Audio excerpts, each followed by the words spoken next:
चलिए दोस्तों बात करते हैं इस एक और नई क्वेश्चन के बारे में। इस क्वेश्चन में एग्जामिनर ने कहा है the difference between the amount of compound interest and simple interest occurred on an amount of ₹26,000 at the end of 3 years is ₹2994.134।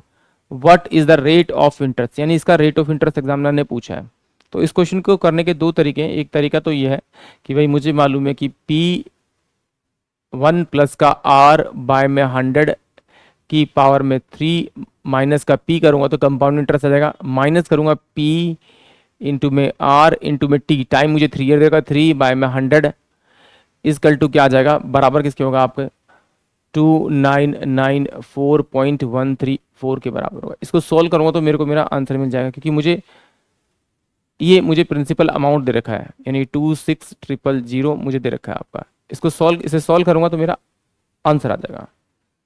और देखिए अगर इसी फॉर्मूले का आप थोड़ा सा सॉल्व करेंगे तो आपके पास कुछ वैल्यू आएगी P R का स्क्वायर 300 प्लस का R अपॉन में 60 बराबर में ये होगा इसका डिफरेंस, यानी कि 2994.134, ये मेरे पास इसकी वैल्यू आ गया।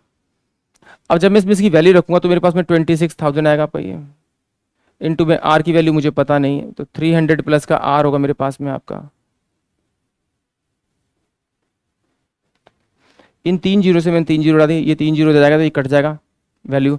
इसको थोड़ा छोटा कर लेते हैं, ये कितना 13 हो जाएगा, ये कितना हो जाएगा आपका 2 एकम 2, 2 चौक 8, 2 नीम 18, 2 14, 2 6 12, 14, ये मेरे पास में इसका डिफरेंस आ गया। अब हम क्या करेंगे, इसे पूरा डिटेल सॉल्व नहीं करेंगे, थोड़ा सा माइंड लगाएंगे अपना। कैसे माइंड की, अब हम ऑप्शन की हेल्प से करेंगे और यहाँ देखेंगे इसका जो यूनिट नंबर है वो यूनिट नंबर आ रहा है नहीं आ रहा। अगर यूनिट नंबर आएगा तो वही मेरा आंसर होगा।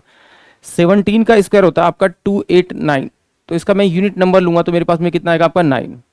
यहाँ जब मैंने 17 रखा होगा तो ये 317 हो गया होगा आपका, तो इसका मैं यूनिट नंबर लूंगा आपका 7, और 13 का मैं 3 लूंगा तो ये मेरे पास क्या होगा 7 21, और 21 को 9 से मल्टीप्लाई को 9 आ रहा है, तो यहाँ पे यूनिट नंबर 7 आ रहा है। इसका मतलब ये तो इसका करेक्ट आंसर हो ही नहीं सकता। 19 का स्क्वायर 361 होता है, तो इसका यूनिट नंबर कितना 1 होगा, 13 का यूनिट नंबर कितना 3 होगा, और इसको जब मैं ऐड करूंगा तो 319 हो जाएगा 9, तो 9 3 27, यानी इसका यूनिट नंबर क्या आ रहा है आपका 7 आ रहा है। इसका मतलब ऑप्शन जो बी है वो इस क्वेश्चन के लिए करेक्ट होगा। आप इसे डिटेल्स से सॉल्व करके देख सकते हैं, आपको यही आंसर मिलेगा। आई होप आप सभी को क्वेश्चन समझ में आया होगा।